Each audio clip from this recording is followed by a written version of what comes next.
because this is why I like to get that instantaneous, spontaneous reaction. And you still upset me, but that's neither here nor there. Well, just remember, you're pensive, not expensive. All right. Yes, yeah, I'm expensive. A dream Well, Aria. you know what? My band Yes. does the same thing to me. I don't know if I told you that before, where they won't let me hear any music ahead of time, per se. I just come in and I listen, and then I get an idea of what it might be about and start writing lyrics and, the ghost melodies, the vocals, and you just go for it that way. And I think it's more fun that way for me, too. So, yeah. It is, and I think it brings out that inner feeling. You can't rely on, okay, I've got a day or two to think about this. No, you have to sit down and bring it out right on the spot. And exactly. I like that. Now, Dream Aria has had quite an interesting run since the last time you were on the show. You've won the 2019 Dark Awards and a whole bunch of other stuff. Right now, if I'm correct on this, you're number one on the overall Reverb Nation global charts, and Essence, which we just listened to, is number 7 on the Indie Alliance charts. Yeah, it's been pretty amazing. The response and the support has been just incredible, and we're so grateful, really. You never know what to expect, You never know what the reactions will be, so we're very, very grateful that people are enjoying it. One thing is still true, and most always holds true, and that's the fact that if you give your fans a good product, they'll go for it. And you guys have done that, and the thing that I like is, a couple of different things. One, you're creative. You don't just say, okay, that group had a hit with that, so we're going to try to do that sound. And that's great. I love to have the creativeness, the individuality, and, bring out your own sound. You're not trying to sound like everybody else. Absolutely. And we mentioned, I think Don and I talked about this when he was on the last time, and that was the fact that there is almost an operatic feel to the way a lot of your music is put together. And that's interesting because, I remember when I first heard the Who, Tommy, the rock opera, I was expecting something with more of an opera feel.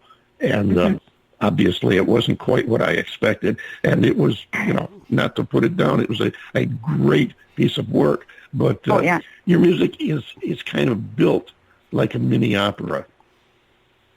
Yeah, you're right. And that's one of the reasons why when I first heard their music, when I first came into the band in 2014, I said to them, your music is so dreamy, and there's a lot of sort of operatic aria type stuff going on. And I thought it's almost like a dream aria. And I said, hey, that's maybe the name of the band. So it definitely stuck. So again, you've hit that nail on the head. So definitely, because we're basically progressive rock blended with a bunch of other, ambient and a bit of goth and classical. Progressive is basically rooted in classical, right? So that's where we get that classical element. And we've just played around. Like you said, the whole creative input, we really have no rules or boundaries. And when I first came in, that's what I've always loved from day one up until now, is that the guys don't put limits on me or each other. So we're free to just come up with whatever first comes out. And it could be an operatic type of vocal sound. It could be more ethereal, like just with Essence, or it could be harder edge, like with our song Black Mirror, which is more like an Alice in Chains kind of vocal feel. So we just literally go with the flow. We just tap into that magical creative ether, and we just go on that river. Well, you tossed in you dropped in the Dream Aria mission statement, which, as I understand it, is to continue to create music without rules or boundaries and take the listener on a faraway journey. But I heard an interesting story, or at least it was interesting to me, and hopefully it's true, because it is interesting. And that is, you're somewhere along the line, you were getting feedback from listeners about, what box we've been talking about, pigeonholing, categorizing, and you apparently were curious how listeners categorized you, and you asked what box you fit in, and one fan replied, Dream Aria, as if your name was almost a genre. And you're right. I think that maybe that is your genre. You've created your own genre there. I hope so. I mean, that works for me. There's no shame in that. No, yeah, definitely not. I do know a lot of people, musicians, who have gone, the more commercial route, and I give them full credit for that. That's awesome. But I've just never had that in me. I've never had that desire to be commercial personally. But, sure. Hey. That's understandable, and there's nothing wrong with that. We're going to go on to this next track, which is appropriately titled The Other Side of You, and it does show another, if not the other, side of Dream Aria. We've got about 30 seconds for you to tell us about this track. Yeah, The Other Side is actually the self-title of that album, the last album, and the song is basically about a spirit who's crossed over, and the human relation, the lover on the other side, is still trying to communicate with them. So the spirit is trying to reach through that sort of space and time in that veil, and they're desperately trying to communicate. Okay, Ann, thank you so much for joining us on the David Bowers Awards today. And be sure to give our regards to all the guys. We look forward to hearing from you and having you come back and join us again. Be sure to stay in touch. Ladies and gentlemen, check them out online. Catch all their music. Dream Aria. And here you are, listeners. This is Dream Aria with Black Mirror.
Dream Aria.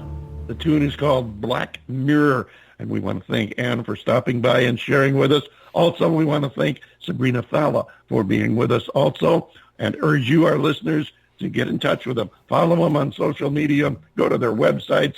Drop them a line and tell them what you think. They'd love to hear from you. And right now, John Bon Jovial, I'd love to hear from you because I think it's time for you to take us home. Well, indeed, David, it is. Folks, you've done it again. You spent another perfectly good hour with the David Bowers Awards, and we are absolutely grateful that you did. The David Bowers Awards is broadcast around the world from the studios of Computer Help USA in Naples, Florida, as well as the Valley of the Sun in Tempe, Arizona. And we are available for free on Blog Talk Radio, Rochester Free Radio, that's WRFC-FM 106.3 on your radio dial in Rochester, New York, and, of course, the Cuyahoga Valley Radio Network, otherwise known as CVRN, as well as all of the most popular streaming services out there where you get your podcasts. Be sure to click the follow link on our Blog Talk Radio page and like the David Bowers on Facebook as well as Twitter. Join us next week, if you would, please. We'd be grateful for the David Bowers Awards on Blog Talk Radio, Sunday, 2 p.m. Eastern, 11 a.m. Pacific, and 7 p.m. UTC for more great indie music and talk with the folks that make it happen. So until next week, for the David Bowers and Nick, our marvelously geeky engineer, I am yours truly, the legendarily lovable John Bon Jovial, saying be good to each other, love each other, and we will see you right here next week on the David Bowers Awards.